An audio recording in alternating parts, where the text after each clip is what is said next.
Assalamualaikum warahmatullahi wabarakatuh, Kang Bro. Ketemu lagi dengan IWB, kita bahas MotoGP terbaru ya. Habis sholat maghrib langsung update buat sampean supaya nggak lupa, Cak. Nah, Kang Mas, sekarang ini MotoGP memang sedang gonjang-ganjing gara-gara kita tahu bahwa performa Yamaha dan Honda terpuruk banget. Ternyata kondisi yang terus-menerus terjadi di tahun ini 2023, musim yang dikatakan sangat terpuruk, Cak. Musim yang luar biasa, sangat buruk buat pabrikan Jepang, ternyata membuat Dorna dagdikduk karena rumornya isu berkembang kiri kanan bahwa potensi Honda dan Yamaha keluar dari MotoGP sangat terbuka. Ini yang menjadi kekhawatiran bagi Dorna. Saat ini Dorna sedang melakukan pendekatan kepada para tim Eropa karena mereka ingin mengganti regulasi konsensi. Karena kita tahu bahwa kalau kita mengikuti regulasi konsensi, maka Honda dan Yamaha nggak masuk. Akan tetapi jika melihat tren bagaimana performa mereka yang carut-marut, seharusnya konsensi tersebut bisa dicangkokkan atau diberlakukan kepada Honda dan Yamaha. Nah, Kang Mas, sampean pasti tahu kan seperti apa konsensi. Jadi teman-teman yang mungkin saat ini baru gabung dengan Iwan Benaran, penyegaran buat kita semuanya, buat sampean, buat IWB juga. Apa sih konsensi? Jadi Kang Mas, konsensi adalah sebuah treatment yang berbeda dibandingkan dengan non-konsensi. Pabrikan yang mendapatkan konsensi adalah pabrikan yang belum pernah masuk podium sama sekali.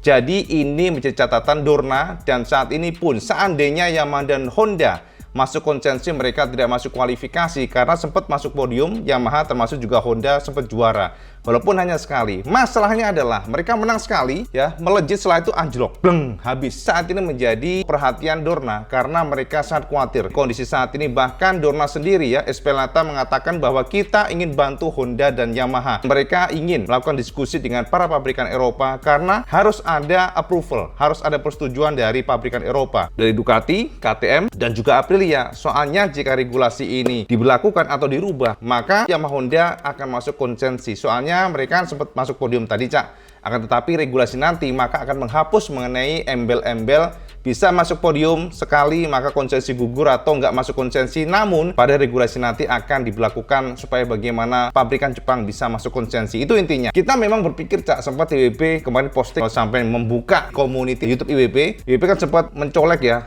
Gampang, kalau ingin bantu pabrikan Jepang gampang, bebaskan saja ECU. Dan ternyata gila Kang Mas, respon sampean luar biasa, rame pol ya. Jadi cucu-cucuan, sambit-sambitan, ya nggak masalah, Cak. Namanya juga opini. Ada juga opini yang tidak setuju dengan IWB, boleh saja. Setiap opini itu kan bebas. Tapi kalau kita melihat secara proporsional, Cak, suka nggak suka memang. ECU ini menguntungkan Ducati ya memang demikian. Kita coba bukalah masa lalu, bagaimana komen-komen dari para pabrikan dan juga pembalap lah khususnya ya. Oke, sekali lagi IWB memberikan opini bukan dari opini pribadi. Selalu IWB menggunakan acuan statement dari pabrikan, statement dari para pembalap langsung. Jadi bukan opini pribadi. Nah, kalau single ECU, kenapa Cak IWB? Kenapa baru sekarang cuap-cuap? Kenapa nggak dari dulu? Kenapa baru sekarang pula Ducati menang? Jadi memang Kang Mas, kalau sampean melihat dari histori, yang nama ECU ini menjadi salah satu pembahasan yang cukup hot. Masalahnya adalah istilahnya pabrikan Jepang dikebiri. Dan kenapa baru sekarang? Dan kenapa pula pabrikan Jepang dulu menguasai, sementara Ducati baru sekarang juara? Gini Kang Mas, kalau kita boleh membuka ya, sebelum kita membahas mengenai itu, bagaimana para komentar para pembalap MotoGP masa lalu. IWB ingin lampirkan ya beberapa komentar di masa lalu yang sekali lagi semuanya adalah mengarah pada ECU. Semuanya mengarah pada single ununified software. Rossi sudah menegaskan bahwa yang membuat Yamaha sangat sulit berkompetisi atau menang di MotoGP adalah gara-gara single ECU.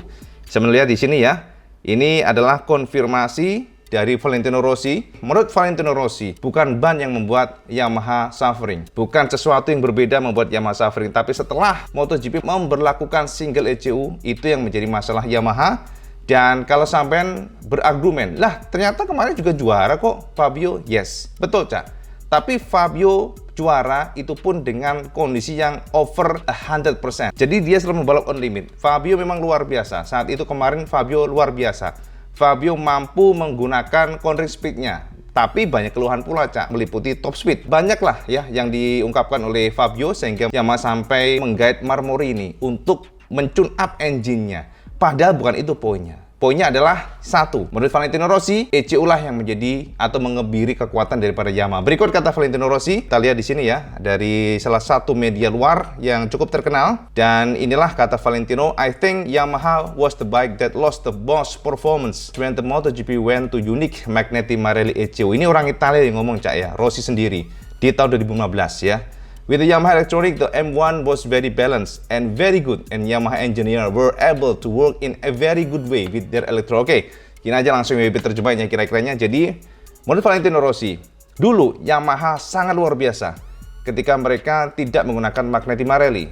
Jadi Yamaha kehilangan semua performanya, kekuatannya setelah MotoGP memberlakukan single ECU Magneti Marelli. Dengan elektronik Yamaha, ECU Yamaha maksudnya ya, M1 dulu sangatlah balance dan sangat bagus, dan Yamaha Engineering memang luar biasa ya, mampu melakukan pekerjaannya dengan baik menggunakan elektronik mereka untuk memperbaiki semua masalah ya. Kemudian ketika mereka menggunakan software Magneti Marelli, itu adalah penurunan yang luar biasa untuk kita semuanya, dan motor menjadi sangat sulit dikendarai. The bike become very difficult to ride, kata Valentino kan. Tidak hanya traction control, tapi juga karakter engine. Not only the traction control, but also engine characters. So everything was less in balance. Jadi semuanya kurang balance, itu intinya. Over next years, the Yamaha engineer had a lot of problem working with Magneti Marelli. Jadi selama bertahun-tahun Yamaha, ya, engineering Yamaha kesulitan bekerja dengan Magneti Marelli, dan inilah problem sesungguhnya. And I think this is still a problem. Sampai sekarang dia masih bermasalah. Ya, itu ditekankan Valentino Rossi. Apakah hanya itu? Enggak, Kang Mas. Jadi kalau kita melihat di masa lalu, Silvano Galbusera, ya, jadi ini adalah salah satu mantan teknisi Rossi Borges, keluar kemudian diganti oleh Galbusera. Dan Galbusera juga mengatakan bahwa kegagalan Yamaha karena lebih kepada ECU-nya. Jadi itu proses, Cak. Dan kalau kita lihat dari 2016 sampai dengan 2023 sekarang, Yamaha hanya sekali saja juara dunia. Padahal di tahun sebelumnya, 2015 ke bawah, Yamaha luar biasa. Jadi dikatakan pembalap ini bukanlah satu karangan, Kang Mas. Bukanlah opini. Jadi juga ada tulisan dari Pecino GP yang mengatakan bahwa Yamaha breakdowns and Honda problems. Ducati best opportunity setelah menggunakan ECU. Jadi itu yang perlu kita baris bawain, dan saat itu sebenarnya Honda pun sudah menentang sangat kuat keputusan dari Dorna untuk mensinggalkan ECU-nya, sangat kuat. Jadi dulu Shuhei Nakamoto ya, Nakamoto-sang di tahun 2014 sudah menentang habis, dan di situ Honda menggarisbawahi bahwa menggunakan single ECU adalah sesuatu yang tidak bisa diterima saat itu ya, saat itu. Dan tapi ternyata memang ada beberapa pendekatan dilakukan oleh Dorna, dan pada akhirnya para pabrikan Jepang pun mengikuti kemauan daripada Dorna. Nah, itu sebenarnya rentetan cahaya. Kita jangan lihat dari riset terakhir, tapi bagaimana grafiknya. Setelah 2016, Ducati luar biasa. Di luar daripada ECU tentunya memang kita harus berikan acungan jempol buat Gigi D'Alina yang memang sangat revolusioner. Dia merubah sasisnya dari yang model monokok menjadi model twin spar. Ala-ala kayak motor Jepang ya kan, aluminium twin spar, dan dia merubah semuanya. Konsepnya dirubah. Skill daripada Ducati yang melakukan pengembangan luar biasa. Dan memang mereka fight dan berjuang. Tapi kita juga nggak bisa tutup mata, Cak, bahwa Ducati diuntungkan dengan ECU itu nggak bisa dibantah. Faktanya demikian, memang diuntungkan. Dan Rossi mengatakan bahwa setelah menggunakan ECU Magneti Marelli, performa Yamaha step down 10 tahun ke belakang. Jadi seperti satu dekade ke belakang. Proses adaptasi daripada Jepang ini ya memang nggak langsung kalah. Tapi kalau kita lihat begini, Cak ya, dulu Ducati ini taruhlah pabrikan Jepang gitu ya. Ini pada saat kondisi normal ya, pada saat menggunakan ECU masing-masing. Tapi setelah menggunakan Magneti Marelli, posisi pabrikan Jepang begini, tapi Ducati begini, mepet.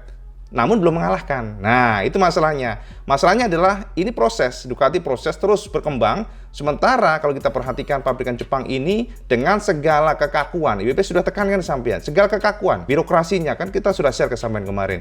Birokrasi membuat mereka nggak berkembang dan stagnan. Nah, Ini pabrikan Eropa, mereka terus akhirnya menyalip grafiknya. Di saat ini standar biasa, tetap flat aja, ini naik. Jadi nggak hanya sekedar ECU memang, tapi ada yang namanya kalkulasi sasis, distribution weight, geometri, dan sebagainya, termasuk juga aerodinamika. Dan Ducati menginvestasikan miliaran dolar untuk mengembangkan aerodinamika. Inilah kekuatan dan kepintaran Ducati. Mereka mempelajari, Gigi Dall'Igna mempelajari celah regulasi yang tidak pernah dijamah oleh pabrikan Jepang. Dan itu yang perlu kita garis bawahi, bahwa Ducati luar biasa. Tapi kalau sampai memungkiri bahwa Ducati diuntungkan dengan single ECU, kita nggak bisa begitu juga. Jadi Honda gercep, mereka sampai merekrut salah satu teknisi dari Ducati di tahun 2017, yakni bernama Filippo Tosi, itu ke Honda. Jadi mereka memang bergerak, dia di Ducati dan diambil oleh Honda untuk memperkuat, mempelajari tentang Magneti Marelli. Yamaha yang mungkin agak telat, mereka merekrut teknisi dari Ducati, namanya adalah Marco Frigerio di tahun 2019. Jadi mereka tetap suka nggak suka harus merekrut orang Eropa atau Italia yang memang paham mengenai Magneti Marelli, karena in-house ECU mereka sudah nggak terpakai. Dan mereka semakin ketinggalan di saat mereka egois, tidak mau mempelajari, tidak mau merekrut orang-orang yang notabene dari Ducati yang sudah pengalaman, karena Ducati dari dulu menggunakan Magneti Marelli. Jadi pada intinya adalah satu, ya, konfirmasi di sini ditekankan bahwa yang pertama adalah tidak bijak jika kita membantah bahwa Ducati diuntungkan dengan single ECU. Tapi juga tidak bijak jika kita membela pabrikan Jepang dengan hanya beralasan ECU saja. Ini juga salah pabrikan Jepang, karena mereka tidak adaptif, mereka tidak cepat merespon, mereka lambat, birokrasinya panjang. Secara apapun itu, metode kerja pabrikan Jepang harus berubah jika memang mereka ingin mengejar pabrikan Eropa. Tapi bagaimana mereka bisa melakukan adaptasi, mereka merubah metode kerja, mendengarkan tidak hanya satu pembalap, tapi semua pembalap. Ya, jadi itu ya, intinya adalah IWB tekankan sekali lagi bahwa tidak bijak jika kita membantah bahwa ECU menguntungkan, single ECU maksudnya menguntungkan Ducati, tapi juga nggak bijak jika kita membela pabrikan Jepang hanya alasan ECU saja. Tapi memang sebenarnya afdol aja, Cak, jika ya ini kompetisi, dan pada sejarahnya dari tahun 50-an sampai tahun 2000-an, ini adalah sejarah yang paling kelam sebenarnya. Karena saat itu Dorna merubah yang biasanya bebas ECU-nya dari pabrikan masing-masing. Di tahun 2016, Dorna memberlakukan single ECU, dan ini salah satu kemunduran dari kacamata pribadi. Tapi Dorna memang ingin ada tontonan mengasihkan, dan supaya satelit tim bisa mengejar factory tim. Soalnya pada saat itu alasan Dorna adalah bagaimana membuat semua tim menjadi kompetitif. Soalnya dengan menggunakan in-house ECU, gapnya sangat jauh, Cak. Dengan ECU yang canggih, pabrikan itu kan memiliki dana yang sangat melimpah. Riset developmentnya sangat lebih maju dibandingkan dengan satelit, sehingga untuk membuat semuanya kompetitif, ada tontonan mengasihkan, ya akhirnya dibuatlah single ECU. Itu alasannya waktu itu, jadi cost yang sangat mahal jika menggunakan in-house, dan juga supaya kompetisi semakin seru. Yang Ibu ingin tekankan di sini, jadi konsensi, apa keuntungan konsensi? Jika pabrikan sudah masuk konsensi, maka ini artinya pabrikan tersebut memiliki hak untuk menggunakan 9 mesin per musim. Ini beda dibandingkan dengan non-konsensi yang mana mereka hanya mendapatkan jatah 7 engine. Artinya, race-nya mereka bisa menggunakan engine yang lebih fleksibel karena jatah mereka lebih banyak. Dalam satu musim, ada 9 mesin diperbolehkan per ridernya ya. Sementara untuk yang non-konsensi itu hanya 7 engine. Yang kedua adalah pabrikan. Untuk yang konsensi, mesinnya nggak disegel. Mereka bisa mengembangkan di tengah musim, bisa mengganti ini, mengganti itu, bebas. Tidak disegel mesinnya.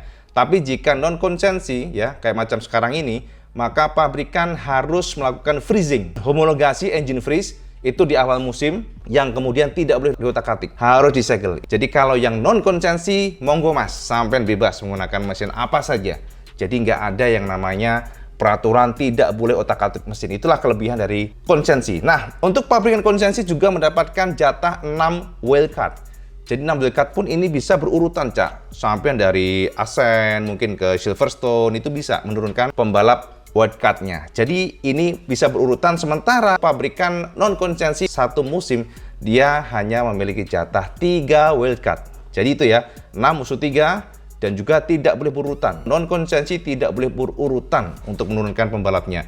Kemudian nextnya adalah pabrikan. Untuk yang konsensi dibebaskan untuk ngetes ya. Tidak ada alokasi hari, bebas sama ngetes. Mesinnya mau kemana silahkan. Sementara untuk yang non-konsensi alokasinya hanya 5 hari saja selama musim berjalan. 2023 nih, sama hanya boleh 5 kali saja. 5 kali saja untuk tes motornya ya. Dan juga pembalap reguler untuk non-konsensi itu tidak diperbolehkan ngetes motor. Tapi untuk konsensi disilahkan. Marquez langsung dia ngetes, ikut ngetes, silahkan. Jadi itu menjadi kekuatan dari konsensi, dan itulah yang membuat akselerasi dari pengembangan pasti akan sangat cepat. Jadi itu ya Cak ya, yang menjadi tekanan hari ini, biar sampean tahu bahwa Dorna sedang berusaha untuk memberikan konsensi dan sedang digodok, tapi dengan cara regulasi dirubah, di mana untuk yang sudah masuk podium tetap boleh konsensi. Kemudian Bezzecchi dipastikan Cak ya, mungkin tambahan informasi buat sampean, Bezzecchi konfirmasi dari Ducati di tahun depan akan menggunakan factory engine, jadi menggunakan GP24. Ini luar biasa karena mereka happy dengan Bezzecchi sehingga akan diberikan mesin GP24 factory. Ini artinya tahun depan maka Ducati akan mengeluarkan spek factory. Ada 5 motor Cak. Yang pertama adalah Pecco, kedua Enea Bastianini, ketiga Jorge Martin, Zarco, dan Bezzecchi nanti akan menggunakan GP24 pula. Jadi ada 5 motor factory Ducati yang akan diturunkan. Dan kemudian informasi juga dari KTM, ternyata KTM yang terbaru cukup ragu Cak akan merekrut Marquez, karena informasinya mereka nggak mau nanti jika merekrut Marquez maka akan dipandang menangnya motor hanya gara-gara Marquez. Tapi kita akan bahas nanti terpisah langsung dari direktur racing dari KTM-nya. Kemarin kan manajernya nih, sekarang direkturnya. Kita akan kupas nanti supaya sama tercerahkan ya. Itu aja informasi WP, kita nyambung pada next MotoGP pembahasan. Dan kita sudah dulu mengenai regulasi ECU, ya biarkanlah semuanya berjalan. Karena toh juga pabrikan Jepang silently, diam saja, yang ribut kan kita-kita aja nih. Para netizen bukan ribut, sebenarnya sih memberikan saran supaya lebih afdol aja Cak. Karena kemenangan saat ini seperti nggak afdol, karena dipasung ya dengan adanya single ECU Magneti Marelli disuplai oleh Italia. Jadi kalau dibebaskan kan mungkin nggak akan ada yang berbicara apapun. Sekarang kan masih ya terang aja menggunakan Magneti Marelli yang notabene Italia, ya pastilah di bagusan Eropanya, suara-suara sumbang seperti itu biasa Cak. Namanya netizen ya, bebas, kita juga bebas dong.